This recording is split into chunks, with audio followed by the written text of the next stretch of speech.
Have you ever wondered what it takes to be an IT pro? Test your knowledge against our contestants here on Who Wants to Be an IT Pro, starting right now. And welcome back to Who Wants to Be an IT Pro, the game show that determines whether you're ready to advance into the IT career or whether you need to take a step back and study a little bit longer. Well, and here with us is our first contestant, Miss Vicki. How are you today, Vicki? I'm doing great, Justin. Thank you for having me. Well, Vicki, now before we get started, I want you to tell us a little bit about yourself. What do you do here? Like, why are you here, actually? Sure, I'd love to. So, like you said, my name is Vicki. I'm on the marketing team here, and I am the digital marketing specialist on the team. That sounds complicated, but you're here to test your knowledge for IT. And, well, before we get started, I want to give you a little bit of a rundown for the rules of the game and what a review for those of you out there in TV land. Well, we're going to go through a series of 10 questions. Each one is going to test you on a little bit different subset of knowledge. During this time, as you're going toward those 10 questions, you're going to have two lifelines, a 50-50 or phone a Don. Yeah, I know it's usually phone a someone else, but it's Don in this case. Now, you only get to use those once. Are you ready to play the game? I'm ready. Let's do this. All right, so question number 1. What is the appropriate setting choice to prevent active scripts from executing in a Microsoft Windows web browser?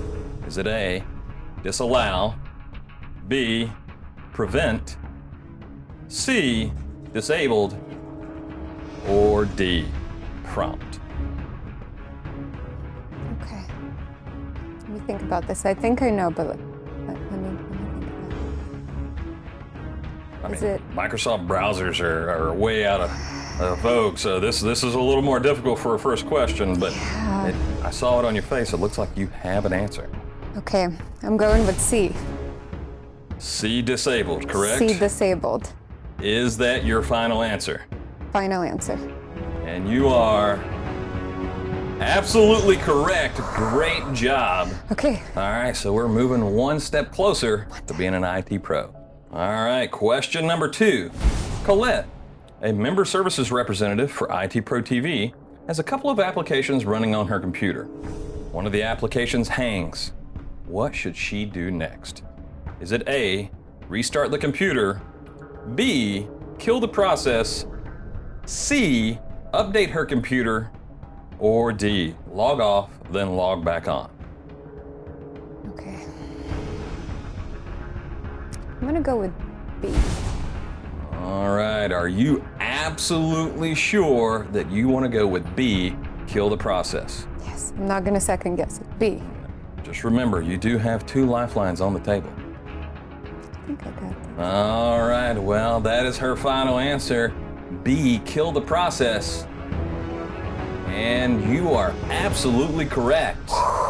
That is question number 2 toward becoming an IT pro. Let's go ahead and move on to question 3. Which of the following is an example of multifactor authentication? A, username and password. B, retinal scan. C, smart card and USB key fob. Or D, smart card and PIN. Very important piece of technology to use nowadays as people are continuing to fish us out and get our credentials. This one's a little out of left field. Yeah. Let me think about this. You know what? I think I might have to take a 50-50 on this one. All right, we're gonna go ahead and use that 50-50 lifeline. Okay. Looks like we have narrowed it down to smart card and USB key fob and smart card and PIN. I'm guessing by the look on your face. That's what I was debating. Those 50-50s can be tricky. Yep. God, I don't wanna waste a Dawn just in case I get this. I'm gonna trust myself, okay? I'm gonna go with the smart card and PIN. Smart card and PIN. Well, we did use a lifeline on this one.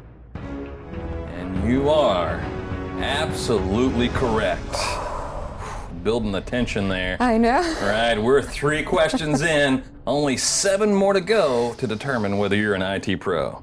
All right. All right, question 4. If an attacker intercepts data in transit, this would be an example of which type of attack? No. A, denial of service. B, man in the middle. C, ransomware. Or D, phishing. And that's a PH, phishing. No. Okay, read that one again. Let me just make sure I got All it. right, one more time. If an attacker intercepts data in transit, this would be an example of which type of attack? A, denial of service. B, man in the middle. C, ransomware. Or D, phishing. I think I know the definitions to all of these, but no, I don't. Sometimes they get muddled. You are under some pressure here. And, you know, we hear these often just because, well, this is becoming more of a prevalent issue.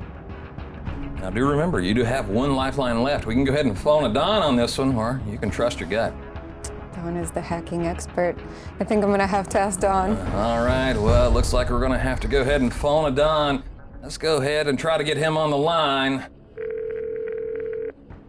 Oh, and there he is. Hey, Vicky, what are we looking at today? Hey Don, it's Vicky. Okay, I am on Who Wants to Be an IT Pro, and I'm freaking out right now because I have this question that I don't know how to answer, so I need your help, okay? I'm gonna read it to you real quick. So, if an attacker intercepts data in transit, this would be an example of which type of attack? A, denial of service. B, man in the middle. C, ransomware. Or D, phishing. What do you think, Don? There are a lot of different types of attacks that are out there, and in the media you see terms used interchangeably, so these can be pretty tricky. But what's being described here, intercepting data in transit, that means that somebody has to catch the data while it's moving between point A and point B, and when you're between something, it's like being in the middle. So if I were you, I would go with man in the middle attack. All of the other ones are valid types of attacks, but the question is describing a man in the middle attack. Okay, thank you, Don. I'm gonna trust you on this. The answer is B, man in the middle. Well, you decided to trust Don on this one. And that was the correct decision. It is man in the middle attack. Thank you, Don. Ooh, we are 4 questions in. And I'm 6 more. Question number 5. This will put us halfway there. Question number 5. Which of the following is not a type of display cable? A, VGA. B, HDMI. C, DVI. Or D, SPDIF. That is hard to say. Whew. That is hard to say yes, and also my answer. Are you sure? Man, D. you went straight for that one. Yeah, I know all the other ones. Oh, okay. So, I think. Vicky, you're going with D. We have no lifelines left. Pretty confident on this question. As you should be, that is absolutely correct. SPDIF. Whew, that's just like a random string of letters. It really But is. guess what? We are over halfway there to you becoming an IT pro. Let's go ahead and move on over to question 6.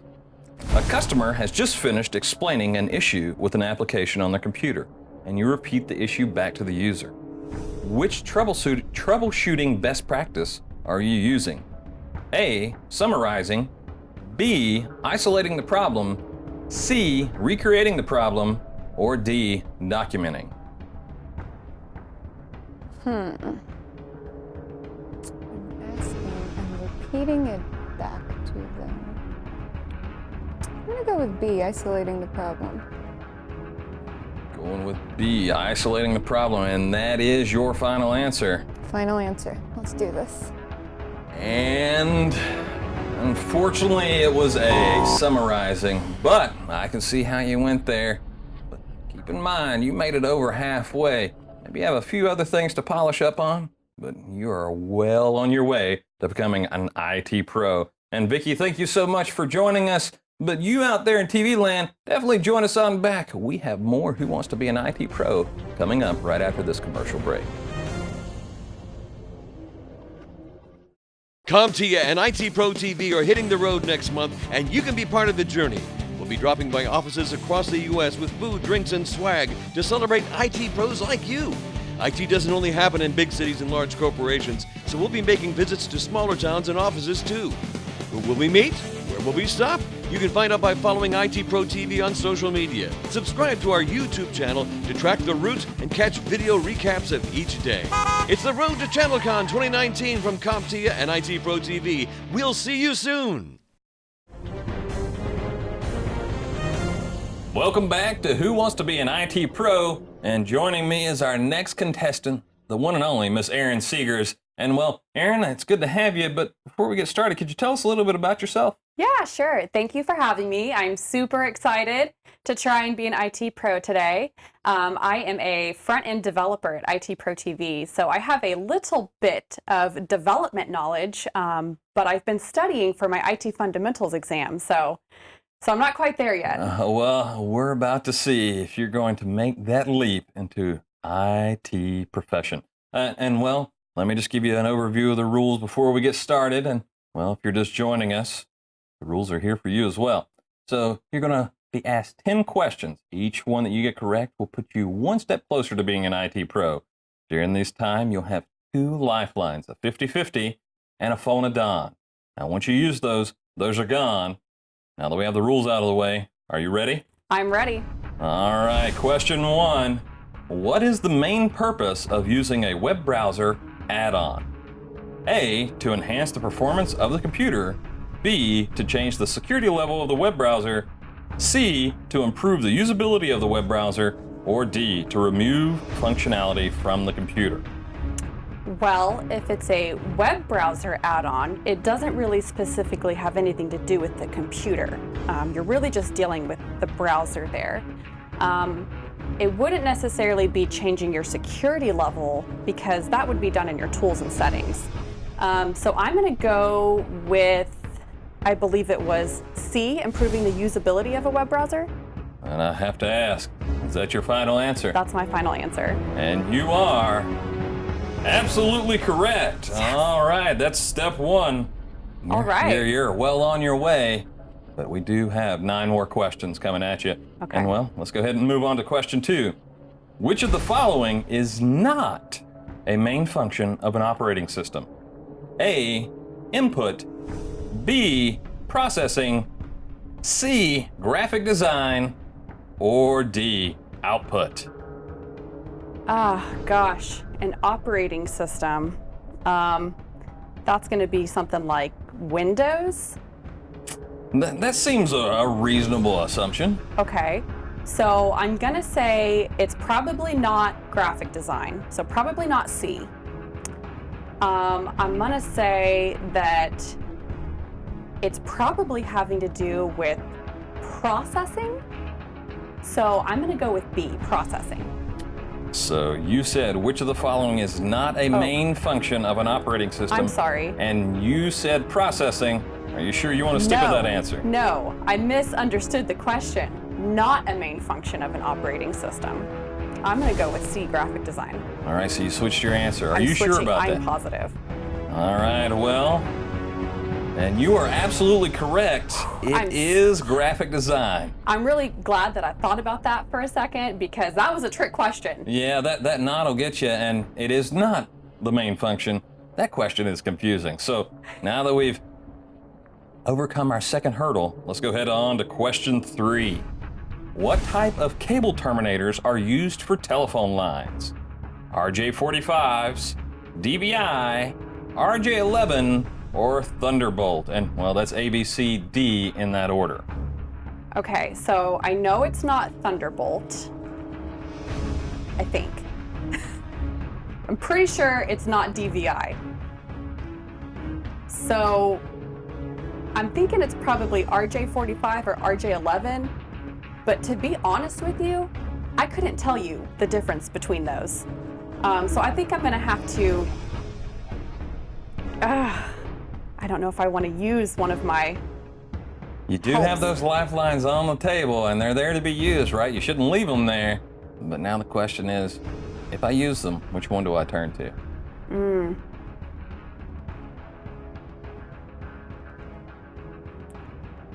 feel like if I use the 50-50 and it goes down to RJ11 and RJ45 as my two options, I'm still not going to know the answer.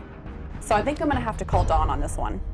All right, well, let's see if we can get Don on the phone. Well, there he is. Hey, Aaron. Hopefully you don't have too hard a question for me today. Hey, Don. I am on Who Wants to Be an IT Pro. I just have a few seconds. If you could just help me out with this question. The question is, what type of cable terminators are used for telephone lines? And I'm thinking it might be RJ45 or RJ11. Do you know the answer to this question? All right, so this one is it's kind of reaching back in history. I know a lot of people don't have physical phones anymore. So, looking at the different options that you've got, Thunderbolt, that's for data transmission, so that's not going to be right. DVI, that's digital video. You'd hook a monitor up with that, which just leaves us with the two RJs, which are registered jacks. And so those are big indicators there. RJ45 and RJ11 very closely related, but RJ45 is what we use in networks. RJ11 is what we use in telephones and some networks, like Cat3 networks used to use RJ11 sometimes. So RJ11 is going to be the standard telephone connector. Okay, so Don says it is RJ11, and Don's an IT pro, so I'm going to go with RJ11. Well, you decided to trust Don on this one, and that was the right decision. We have RJ11, and well, that is our third step. We only have 7 more to go, and well, let's not waste any time. Let's move on to question 4. You notice that the desktop computer is constantly rebooting shortly after pressing the power button. You notice that the fans are constantly running at high speeds. What is most likely the issue?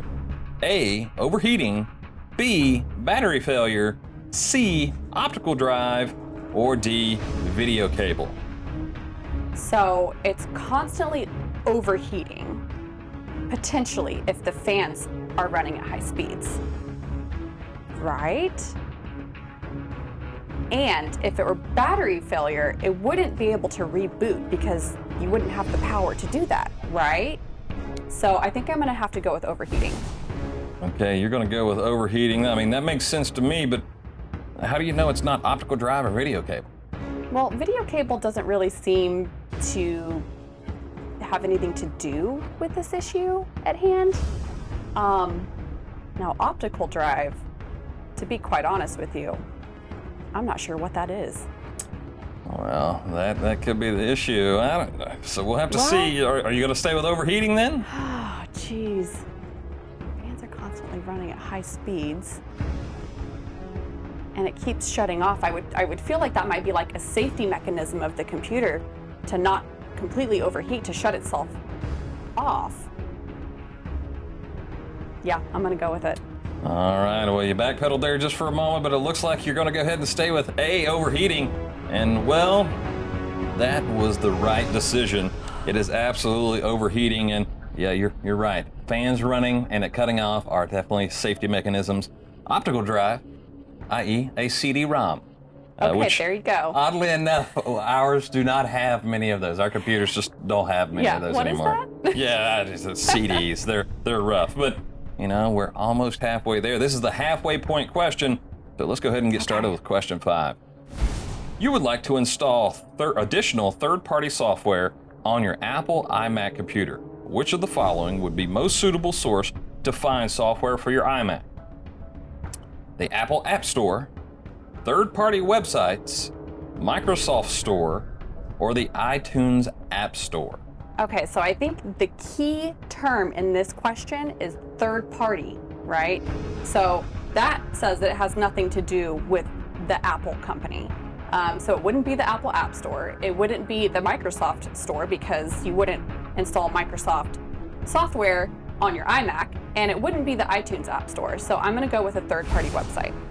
Now, I do have to remind you, we have a 50-50 still on the table, but you seem like you're pretty sure about this.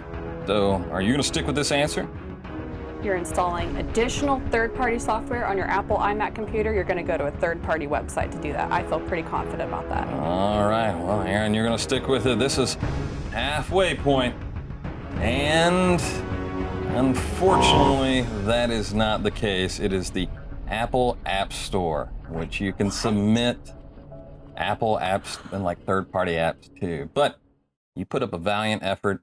That just means we're going to have to take a step back, do a little more review. You're well on your way to becoming an IT pro. And while those of you out there in TV land, definitely join us back as we continue on with Who Wants to Be an IT Pro right after this commercial break. Searching for CompTIA videos? Then check out ITProTV, CompTIA's official video training partner.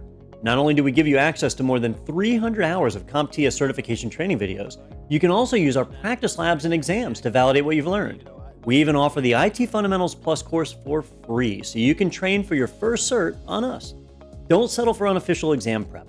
Visit ITProTV now to get the best CompTIA video training available.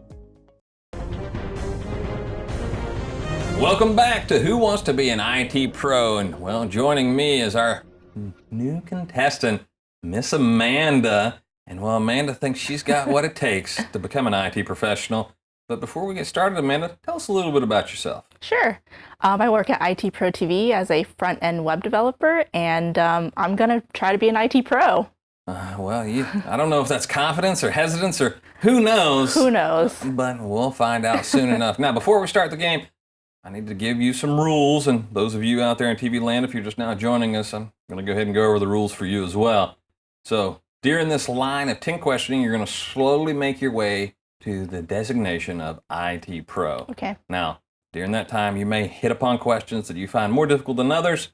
And well, we're giving you 2 lifelines that you can reach for at any time. They're one use only, but you get a 50-50 and phone a Don. Okay. So you can use those at any time. I wouldn't leave them on the table, but maybe you just rocket through all these questions and we don't even have to worry about them. So we'll see. We'll just have to see. So you ready to play? I'm ready to go. All right, let's go ahead and start with question 1. All right. What is the reason to use a private browsing session when using a web browser? Is it A, to ensure that your browser session is stored securely in the computer? B, to prevent others from shoulder surfing to see what website you are visiting? C, to allow you to share websites securely only with people you trust? Or D, to remove stored cookies and browser history when you exit the web browser? So Justin, from experience, I know that when I browse in private or incognito, I never get those notifications that say, we track your cookies. So I'm going to go with D, to remove stored cookies. You seem pretty confident about that, but I have to ask, is that your final answer? It's my final answer. All right, and well, Amanda, you definitely chose correctly. All right. Congratulations, question 1 down.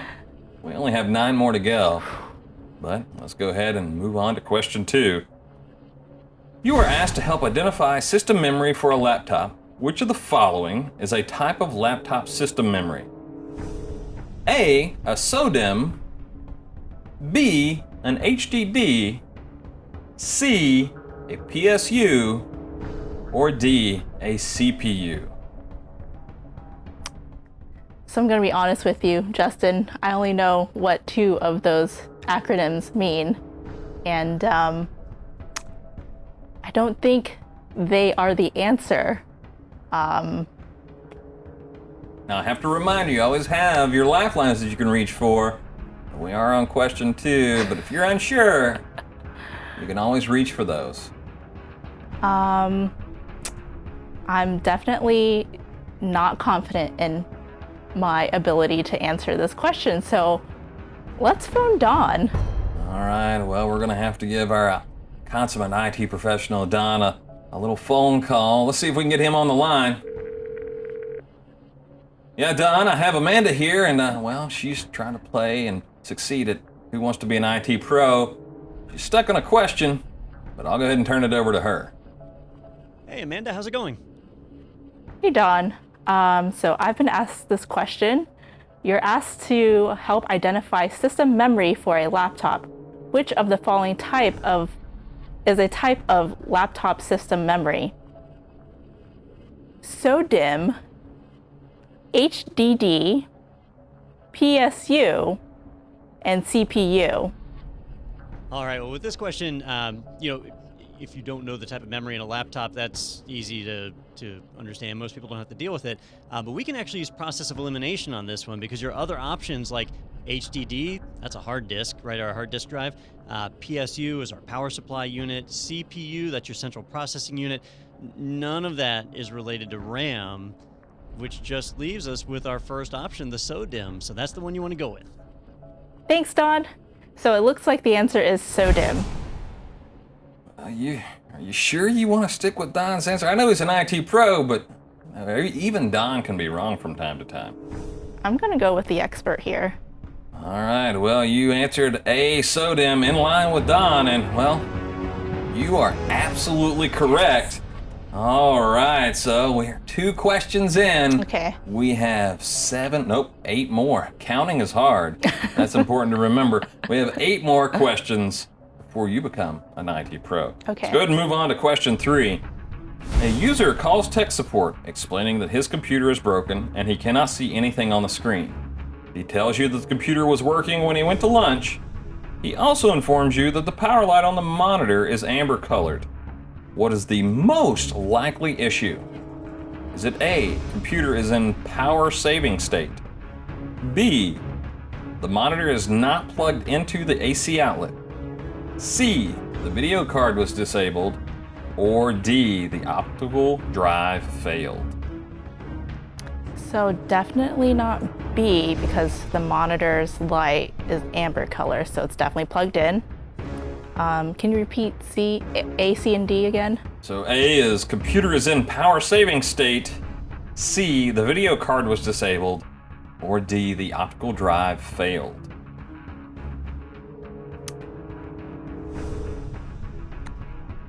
So I don't think that the video card was disabled, only because I feel like there'd be a deeper, you'd have to do more to do that, and optical drive is a CD drive, and that's not going to, turn the screen off. So I'm gonna say that the computer is in power state mode. All right, so you reasoned through that. It seems sound to me, but I have to ask, are you absolutely sure you want to go with the computer is in power saving state mode? That is my final answer. All right, and you are absolutely correct. That is 3 questions down. We only have 7 more. 7 is the correct answer this time. Questions to go, but let's not waste any time and move on to question 4. You have just replaced the hard drive in an Apple-branded laptop.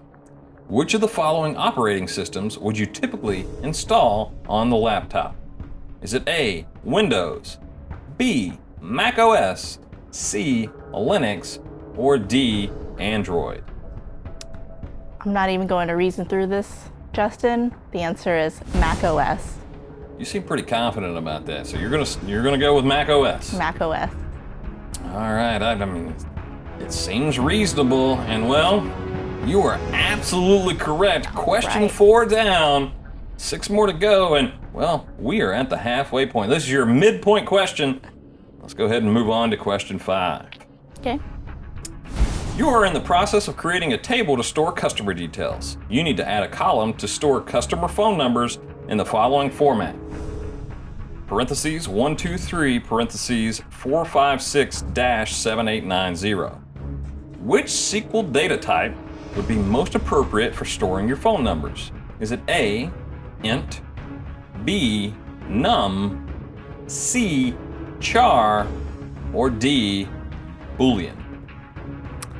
So I'm going to be honest with you, Justin. I know nothing about SQL. Do any of us? Who knows? And I know we're at the midway point. I only have 1 lifeline left. Screw it. Let's do the 50-50. All right, you're going to go with 50-50. Let's go ahead and remove 2 of those answers. So we're left with char and boolean.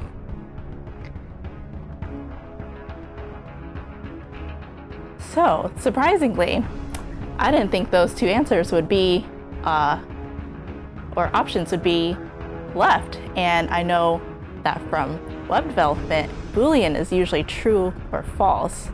So my reason for that, I'm going to choose char.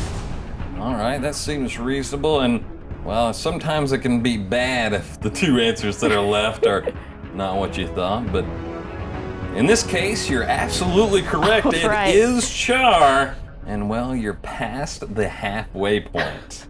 So here we are at question 6. You live in a remote area and need internet access, but no business connection. You A, get cable, B, get DSL, C, get satellite, or D, get fiber. So in one of our IT fundamentals review sessions, I distinctly remember Ronnie mentioning that if you are in a remote area, then you are likely to use satellite for connection. So I'm pretty sure he said that. I don't have any lifelines left, so I'm gonna go with satellite. All right, yeah, you have nothing to grasp for. You just got to go with your gut, and luckily, your memory served you well. It is in fact satellite. Cable, DSL, and fiber, as someone who grew up in a remote area, are but pipe dreams of the internet connection world. And well, that was question 6. We got 4 more down. Okay. 4 more to do, not down. Let's go ahead and move on to question 7. Your company is expanding their offices overseas. You need to be able to conduct meetings online with audio, video, and chat functionality. What type of software would be best? Is it A, conferencing software, B, web browser, C, a presentation software, or D, an accounting software? So I'm pretty sure the answer is conferencing software, only because we use conferencing software to connect and chat with our office overseas. So I'm pretty confident in conferencing software. Conferencing software. You said confident, but I don't know. It's a little shaky, so I have to ask, are you sure you're going to go with conferencing software? I am 90% sure. All right, so you're going to lock it in. Lock it in. All right, locked it in, and well, luckily you pulled the trigger on the right one. That is conferencing software. This could be a tricky one, because web browser could be an avenue that you engage with that conferencing software, so It's true. gotta be careful out there. But they always make me download the software to use it, so that's why I remember that. They do it that has from to time be. to time. It is rough, but that was question 7. It's in the bag, all right? We got question 8, question 9, and question 10 left. All right. You are getting close to the top, Amanda. Let's go ahead and move on to question 8. What do you call the information gathering technique that involves sifting through discarded items and garbage bins looking for sensitive data? A, garbage grabbing. B, dumpster diving. C, rubbish roundup. Or D, shoulder surfing. Well, it looks like I'm in a pickle here, Justin. I do not see pinching a pickle anywhere in here. I don't know. These are all alliterations, so it can be a little off-putting. I honestly have no clue, but it looks like shoulder surfing would probably not be the answer, so I'm going to eliminate that. All the other 3 answers or options seem plausible. I did go dumpster diving the other weekend, so yeah, dumpster diving is my answer. Well, there's a story in that somewhere, but maybe that's for another time. But you're going to go ahead and lock in B, dumpster diving. I have no choice but to lock it in. All right, well, you went with dumpster diving, and well, your previous experience has served you well. It is, in fact, dumpster diving. Garbage grabbing would be odd. It feels like we would be in one of those booths, and I would just shoot old wrappers at you, and you would try to grab them. And rubbish roundup, I don't know, you're hurting old soda cans. I just have to say I'm shocked at that I got that answer correct. Well, sometimes we just have to rely on life experiences, even in IT. But, that was question 8. We got number 9 and number 10. Only 2 more to go. 2 more. Let's go ahead and hop into question 9. What type of malware mutates its characteristics and encrypts portions of its code as a means to avoid detection by antivirus/anti-malware applications. That was legit a mouthful. But is that an A, Trojan horse, B, polymorphic virus, C, macrovirus, or D, stealth virus? Going to be honest again, Justin, no idea. So let's go through the process of elimination. What type of malware mutates its characteristics? So Trojan horse sounds like it could be a name of a virus, and not a type of virus. So I'm going to eliminate that option. Polymorphic sounds like it would change, be a variance. That could be a possible answer. Macro, I don't know. I don't have any reasoning for that. Stealth virus, ninja virus. I have no clue, to be honest. But we're only 2 steps away. You can't give up now. Can't give up. So with polymorphic sounding like it would mutate and change its form somehow, I am 75% sure that it's polymorphic. And that is my answer. All right, well, you were sure, you wavered there a little bit. I mean, your reasoning sounds, well, reasonable, and guess what? I think we have a ringer here and you're just playing games, because that is absolutely correct. It is a polymorphic virus. Poly meaning many, right. Morphic being forms, Okay. many forms. All right. Trojan horse is a type of virus. It's a type. Yeah, Okay. right, like the horse where they hid the men in and snuck it into the gates of Troy. Got it. I think it was Troy. I don't know. I'm not a historian. I'll just stick with game shows. All right, I'll believe but you. Amanda, I could be making it all up.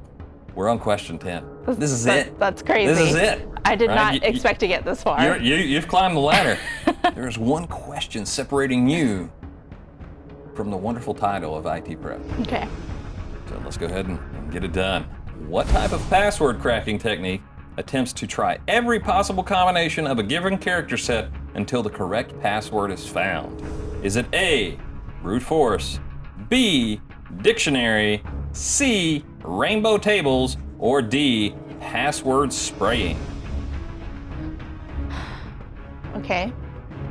I will admit that I did not know the answer when you read the question, but after hearing the answer or the options, I can eliminate some.